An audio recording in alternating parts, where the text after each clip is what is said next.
Vamos retornar então, né, para agora para a parte número 5 agora, contextualizando Atos dos Apóstolos. Capítulo 15 vai falar sobre aquela reunião, né, o concílio que eles fizeram ali em Jerusalém. Então nós temos aqui agora, né, Paulo e Barnabé que subiu a Jerusalém para poder conversar com os apóstolos, que vieram alguns irmãos ali de Jerusalém, né, que eles começaram a dizer assim: olha, Paulo e Barnabé, os discípulos que vocês estão ganhando agora, eles precisam se circuncidar.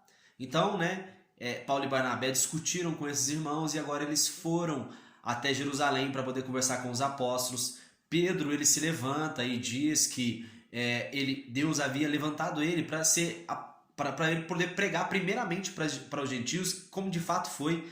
Pedro foi o primeiro homem a pregar para os gentios, né, no episódio ali de Cornélio Centurião. Então, após isso, agora continuando o andamento agora desse concílio, né, Paulo e Barnabé vão discursar sobre todos os sinais e maravilhas que o Senhor vem operando através da vida deles. E aí acontece que Tiago, né, o Tiago filho de Alfeu, o segundo Tiago, né, não o Tiago filho de João, que ele havia morrido. Então o outro Tiago, ele se levanta e ele vai dizer: olha, como Pedro relatou sobre os gentios. E aí ele fala uma passagem bíblica agora, dizendo: olha, cumpriu o que os profetas disseram, que diz assim: depois disso voltarei e reconstruirei a tenda de Davi, que está caída, reedificarei as suas ruínas e tornarei a levantá-las, para que o restante das pessoas busque ao Senhor.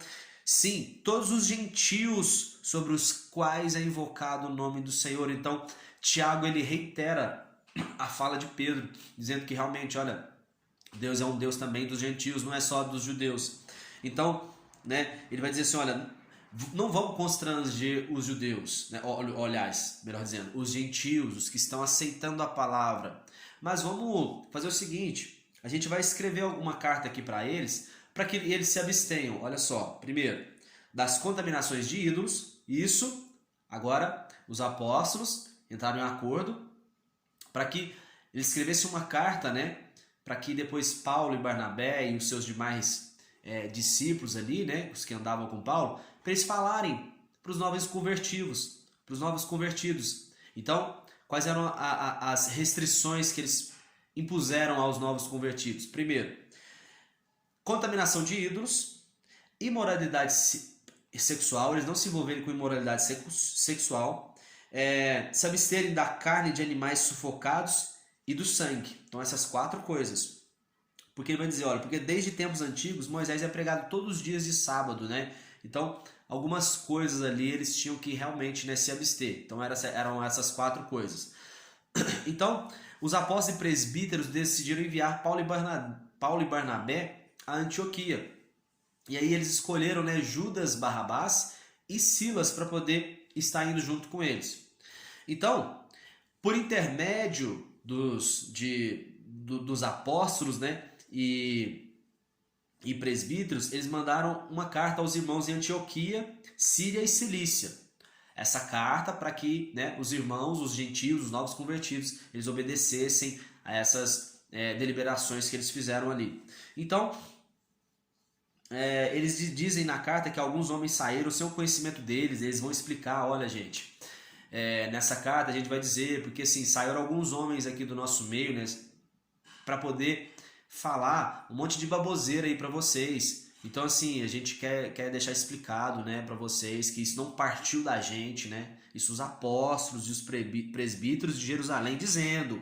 A igreja matriz aqui, né? A igreja matriz, ela está dizendo para os demais novos convertidos: olha, gente, não foi a gente, não fomos nós que mandaram esses irmãos, não. Eles foram por conta própria. Então, eles estão querendo impor fardos para vocês que, olha, a gente não está de acordo. O que a gente está de acordo é o que está escrito aqui na carta. Olha, se abstenham dos ídolos, da imoralidade sexual, da carne sufocada, da carne de animais impuros, né? Animais sufocados, e também ali pelo sangue. Então, essas quatro coisas. Aí, beleza. Aí, o que aconteceu? Eles enviaram Paulo e Barnabé, como também Judas e Silas, para confirmar as palavras que eles estavam escrevendo. E aí, beleza. Então eles desceram a Antioquia, reuniram a igreja e entregaram a carta. Muitos então se alegraram Então, Judas e Silas, esses dois homens, né, eles eram profetas, estavam juntos ali com Paulo e Barnabé. Então, eles passaram a ensinar o pessoal ali em Antioquia. Pronto. Então agora, Paulo ele vai propor e revisitar os irmãos que eles já tinham ido visitar. E aí Barnabé vai dizer o seguinte: olha, Paulo, então vamos levar então João Marcos com a gente. Só que Paulo vai dizer assim: olha, eu não vou levar João Marcos não, porque João Marcos abandonou a gente na primeira missão. Lembra disso? Eu falei com vocês numa aula passada aqui, acho que na parte 4. Então, Paulo, ele não quer que João Marcos ande com ele. Só que Barnabé diz assim: não, João Marcos vai andar sim. Ó, faz o seguinte então, Paulo, você anda aí com quem você quiser e João Marcos vai comigo. Então Barnabé e João Marcos, eles partem ali para Chipre, né?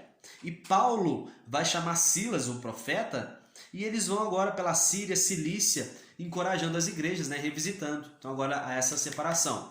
Barnabé e João Marcos de um lado, fazendo a missão numa outra região, e agora nós temos Paulo e Silas caminhando juntos, certo? Então, Paulo e Silas eles vão chegar a Derbe e Listra, e ali vivia um discípulo chamado Timóteo. Timóteo, né, era filho de uma judia cristã, e seu pai era grego. Então, os irmãos ali de Derbe e Listra, eles davam um bom testemunho de Timóteo.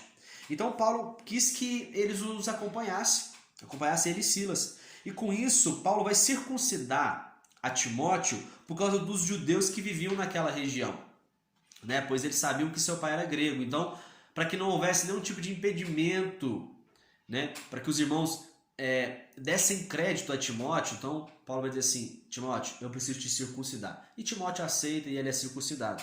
Então, eles transmitiam, né, tudo que os irmãos ali da igreja em Jerusalém haviam dito ali naquela carta. E assim a igreja era edificada pela fé e ia crescendo, né, dia a dia. Então, Paulo, né, viajando pela Frígia e Galácia, né, eles vão ser impedidos agora pelo Espírito Santo de pregar na província da Ásia. Eles tinham a ideia, agora estava aqui, ó, Paulo, Silas e Timóteo.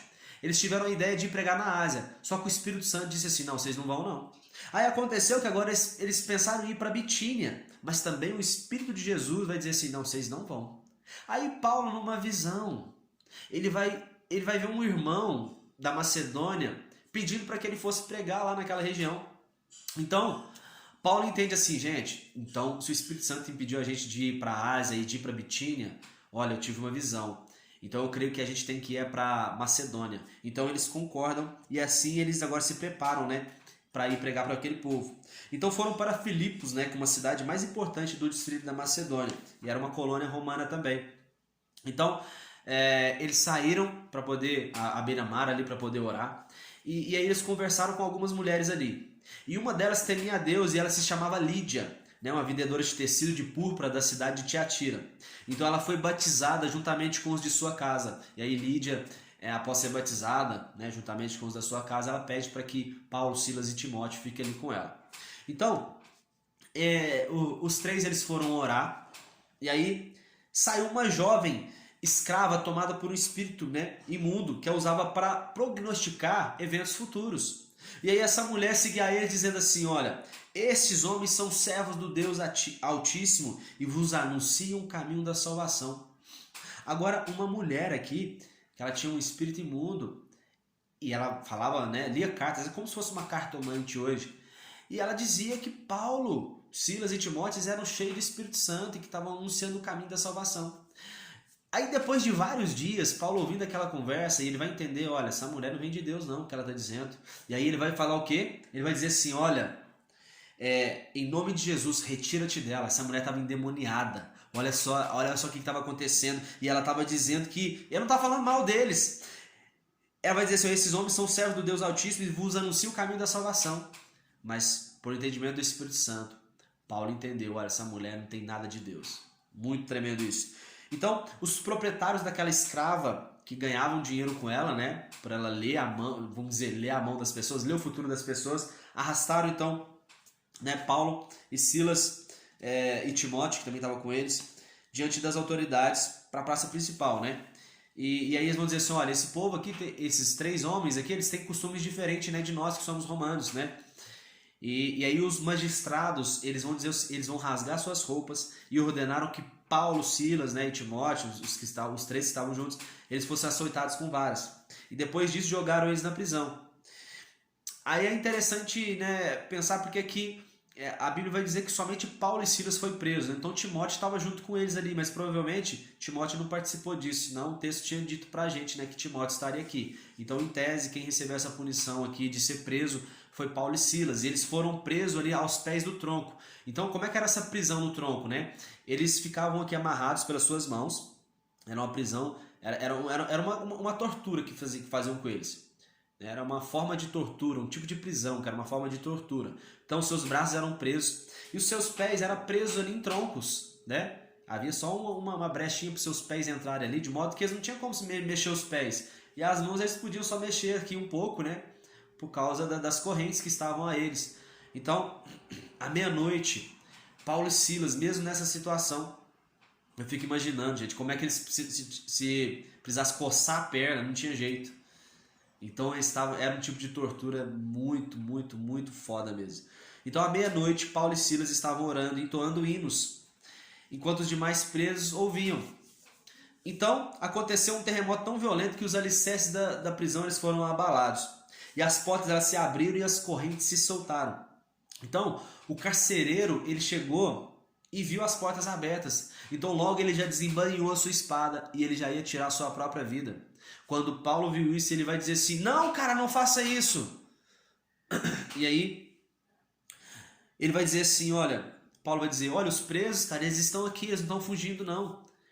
Então, naquela mesma hora, o carcereiro vem, né, se joga ali aos pés de Paulo, e ele vai pedir misericórdia para ele, e pergunta assim, olha, o que eu devo fazer para eu ser salvo, Paulo? O carcereiro perguntando. E Paulo vai dizer assim, olha, crê no Senhor Jesus de todo o teu coração, e tu e os da sua casa vão ser salvos. Então, ministraram a palavra, né, para ele e para os da sua casa. Agora eles já vão para a casa do carcereiro. E aí eles todos aceitaram Jesus. E aí o que acontece? Eu acho interessante porque agora o carcereiro e os da sua casa, eles vão lavar os ferimentos aqui de Paulo e Silas. Porque eles haviam, né, apanhados. Antes de ir presos, eles apanharam. Né, bateram em Paulo e Silas. E aí eles agora curam as feridas ali, né, de Paulo e Silas. E logo todos ali da causa daquele carcereiro eles foram batizados. Então o carcereiro vem e prepara ali para Paulo e Silas uma mesa farta. Então os magistrados agora eles vão pedir para os oficiais para colocar aqueles homens em liberdade. Aí o carcereiro vem dar essa notícia para Paulo. Aí Paulo vai dizer o seguinte, não é assim, dizendo que a gente vai ser solto. Eu vou dizer uma coisa, eles prenderam aqui a gente na frente de todo mundo, né? Então agora eles prenderam a gente aqui, né, na frente de todo mundo. Então eles vão ter que soltar a gente também na frente de todo mundo. Porque nós somos cidadãos romanos e nós fomos açoitados sem processo condenatório. Então, os magistrados ficaram sabendo que Paulo e Silas eles eram romanos, eles ficaram mais temerosos ainda. E eles foram lá, pediram desculpas e conduziram Paulo e Silas para fora da prisão. Então, assim que Paulo e Silas deixaram a prisão, eles foram para a casa de Lídia. E aí eles encorajavam os irmãos. Voltaram para a casa de Lídia, né? Pronto.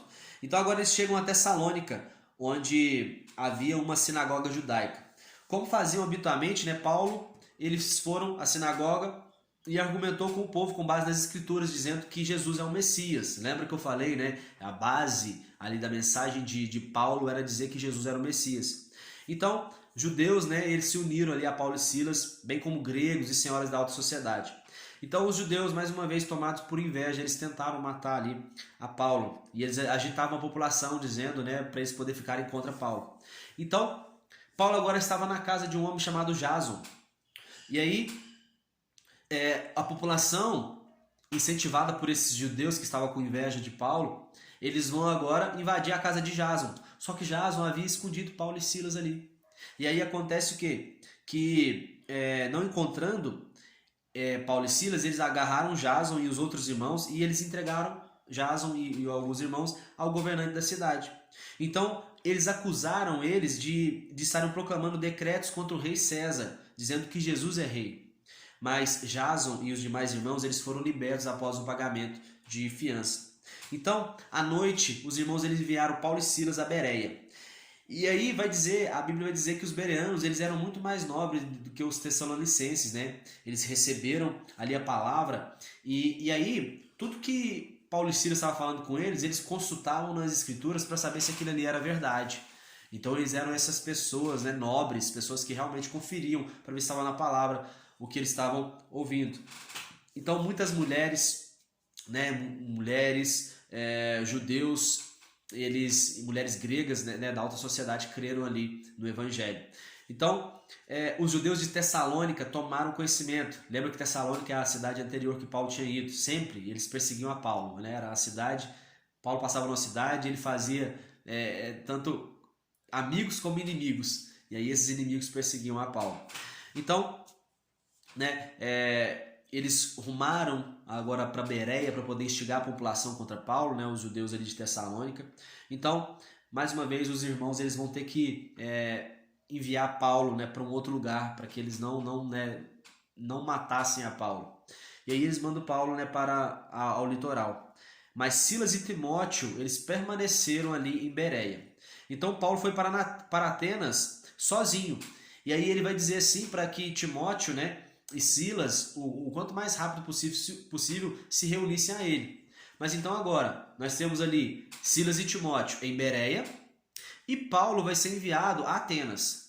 Paulo, quando ele chega a Atenas, ele fica ali admirado, ele dá uma volta na cidade, vê um monte de ídolos, e ele fica indignado com isso. E aí ele dissertava, né, sobre esse tema, sobre o ídolo, sobre esses deuses, né, feitos por mãos humanas. Ele falava com isso ali nas sinagogas e também falava ali na praça principal. Então vieram ali alguns filósofos epicureus e estoicos, né, e discutiam com Paulo. Então é importante ressaltar qual era a filosofia desses epicureus. Os epicureus, eles acreditavam que a gente tinha que viver os pequenos prazeres da vida. Não prazeres como fama, glória, status social, essas coisas. Não essas coisas, mas coisas pequenas da gente ser feliz, né, pelo que a gente come, o que a gente veste, a casa que a gente tem. Até então é legal isso, velho. É legal isso. Os estoicos também tinham um pensamento seguinte, olha, o que você pode mudar, né? A filosofia deles girava em torno disso. O que você pode mudar e o que você não pode mudar. Por exemplo, nós estamos agora no meio de uma pandemia. Então, uma pandemia, eles acreditavam o seguinte: ó, eu não posso mudar isso. Então, eu vou viver bem. Eu não me preocupo com as coisas que eu não posso mudar. Olha, a vida é assim. Um dia a gente nasce, cresce, reproduz e morre. Então pronto, cara, eu aceito isso. E parece ser uma filosofia legal. Mas para nós que somos cristãos, não. Porque ambos, epicureus e estoicos, eles não acreditam na intervenção divina aqui na Terra. Como por exemplo, eles não acreditam que a gente pode ressuscitar. Eles não acreditam que em meio a essa pandemia, Deus ele pode vir e acabar com tudo através de uma oração. Mas nós acreditamos que a palavra de Deus diz, olha, porque se o povo que se chama pelo meu nome orar e jejuar e buscar a minha face do céu, eu os ouvirei e atenderei o pedido deles. Então Deus ele pode mudar destinos através de uma oração. Deus pode intervir sim aqui na vida humana. E é uma coisa que ambos, estoicos e epicureus, não acreditavam. Então Paulo começa a dizer assim, olha, Jesus ele ressuscitou dentre os mortos. Então aí que eles já ficavam, né, mais doido ainda. Então eles vão se reunir no lugar onde que os atenienses eles costumavam a se reunir para filosofar, no Areópago. E aí eles perguntaram, né, a Paulo sobre a nova doutrina, porque em Atenas eles gostavam muito de saber o que era as últimas notícias. Eles gostavam de saber da novidade. Então Paulo estava vindo com um assunto novo e eles quiseram ouvir a ele. E aí Paulo vai dizer, né, ele falou assim, olha gente, deixa eu dizer uma coisa. Eu estava caminhando pela cidade e aí eu vi na cidade de vocês que há um altar aqui chamado Altar ao Deus Desconhecido. E eu quero dizer uma coisa, é sobre esse Deus que eu quero pregar. Porque Deus nele não habita em santuários feitos por mãos humanas. Ele concede a todos o fôlego de vida e supre todas as nossas necessidades. De um só homem ele fez Deus todas as raças humanas. Nele vivemos, nos movemos e existimos. Não devemos acreditar que a divindade possa ser semelhante a uma imagem feita de ouro, prata ou pedra. Em épocas passadas, Deus não levou em consideração a falta de sabedoria, né, do povo de adorar esses deuses, mas agora Ele ordena que as pessoas cheguem a Ele em arrependimento. Então, Um dia, Paulo dizendo, Deus vai julgar todas as pessoas, vai julgar todo mundo. E ele deu provas disso quando ele ressuscitou Jesus. Aí quando Paulo fala sobre isso, que Deus ressuscitou Jesus, eles começam a zombar e vai dizer assim, olha, sobre esse assunto, numa próxima oportunidade, a gente vai te dar ouvidos. E aí acontece, para a gente já finalizar aqui, um homem chamado Dionísio, que era membro do conselho do Areópago, e Dâmaris. E com eles outras pessoas creram em Jesus. Então, a gente finaliza então esse contexto bíblico aqui, né? Finaliza a quinta parte, né? Ainda tem mais aqui sobre Atos dos Apóstolos, mas daqui a pouco a gente volta com mais aí essas histórias incríveis aqui, onde Paulo, né, e todos esses outros apóstolos, discípulos andaram pregando o nome de Jesus. Que Deus abençoe a cada um e tamo junto.